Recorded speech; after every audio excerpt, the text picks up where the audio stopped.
So let's go back into being a force, because like I said, a force is something that can destroy the known and make the unknown become apparent.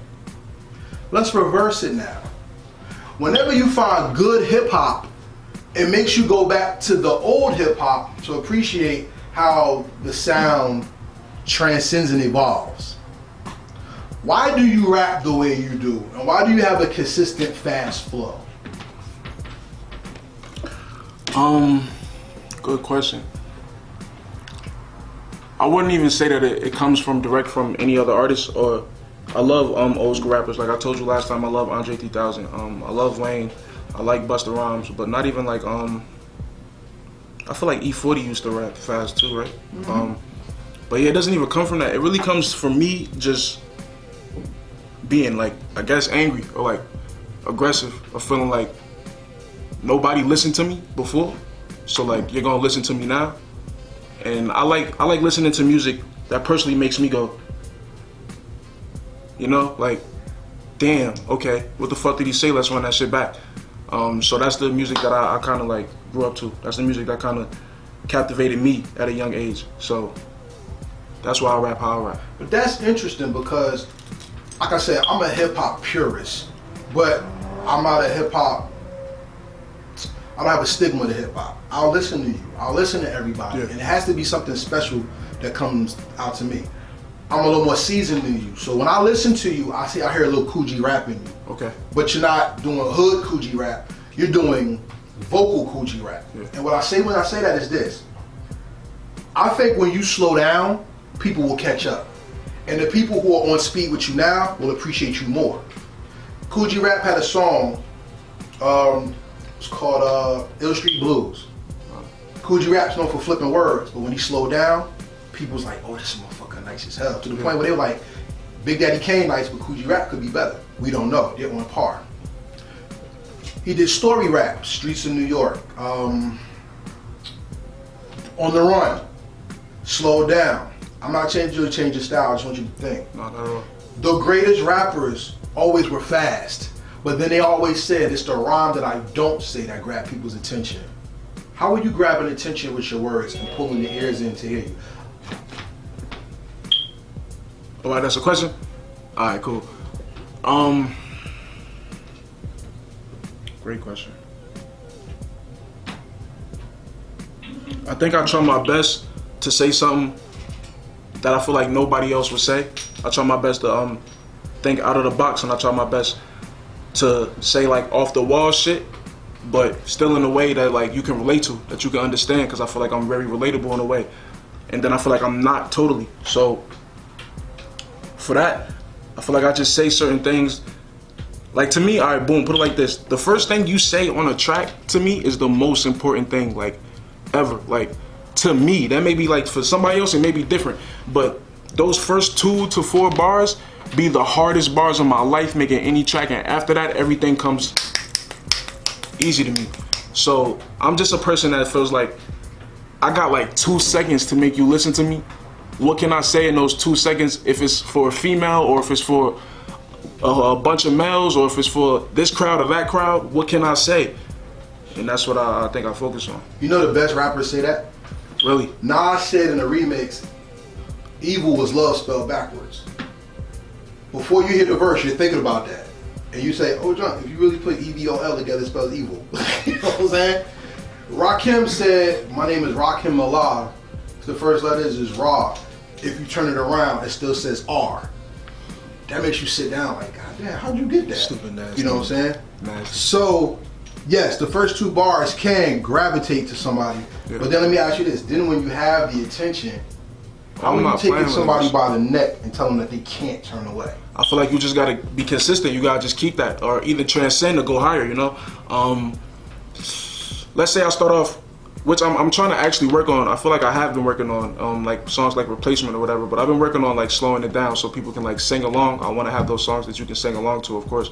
But for me to just keep my momentum, I feel as though it's just being consistent. It's just, all right, this is how I started it. Why would I not why would I not finish it like this? You know, so I don't know. To me, it's just simple. I don't know, man. That's a gift. Consistency is the hardest thing for an artist to have. You know why? Because times always change. Yeah. And unfortunately, in the time that you're in the most fickle time in hip hop history. Tell me about it. Because now people don't even make albums; they just drop songs. But the key to that is because of streaming.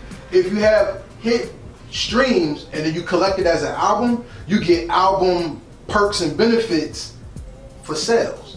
So say replacement, say Otto, say, damn, it's so many, yo. Like, yeah, Rover, all that. I be working work. Say you put all of them on the album and they all had 1 million streams.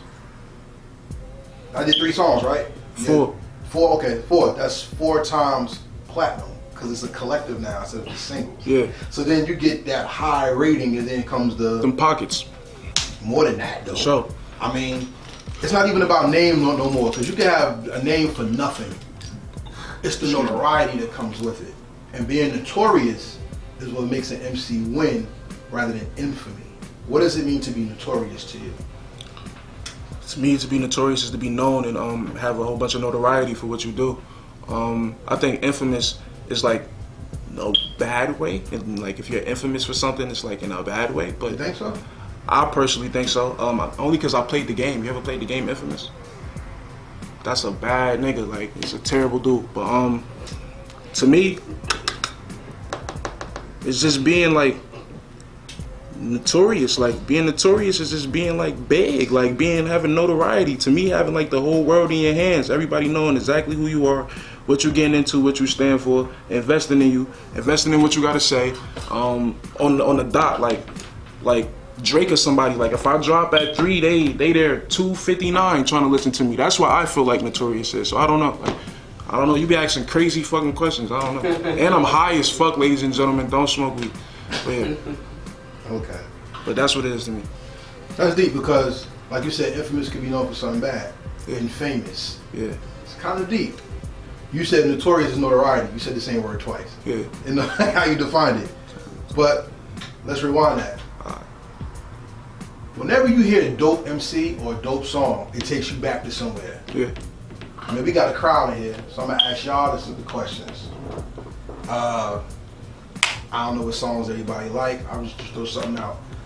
My generation, whenever Mobb Deep, Shook Ones Part 2 came on, everybody from Queens went fucking bananas because that's their anthem.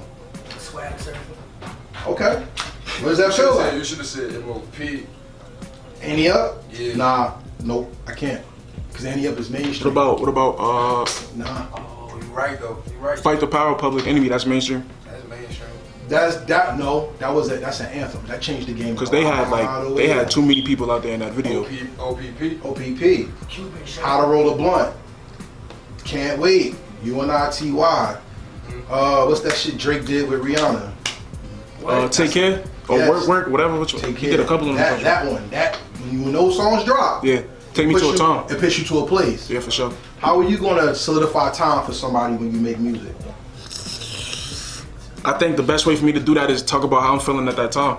But you're always in depth. Yeah. My favorite song from you is 350. Thank you. And 350, you actually talk about what people say and how people behind you telling you do your thing anyway. Yeah. That's the key to a lot of people's success and failures is what voice do they listen to and where are they going to take that advice? How do you pick out what's right and what's wrong to put in the song by the voices that you do? That's crazy because I actually take a lot of things out of songs sometimes when I feel like it's OD. I feel like I'm gonna stop doing that, but I just let myself talk. Like, all I know is like I only listen to myself and my team. Like, on all honesty, that's all I like can listen to. I'm mad at you. A lot of people out here suck ass. So nah, for real, like big cheeks. But I think like I have one half of me telling me, okay, relax a little bit. You know what I'm saying? Be a little conservative. Take it slow. Make something that's like dumb it down or something, like for real. Like yeah, seriously. There's a side of me that tells me that. And dumb it down to a certain extent. Like not like ABC rap, but like, alright, bro, you're doing too much. Maybe I'm preaching, or maybe I sound like I love J. Cole. Maybe I sound like a J. Cole, like for your eyes only type of shit. And then there's another person that's telling me like, yo, if that's how you feeling, if this how this beat making you feel, or if maybe I could be the person that you can invest in that's talking like this, or like maybe I could take another path that everybody else isn't doing, and like people can invest in me. People can like trust me that I wouldn't like drop the ball on them or something like that. So I feel like it's just half of me, like, and they're both me. So I don't know.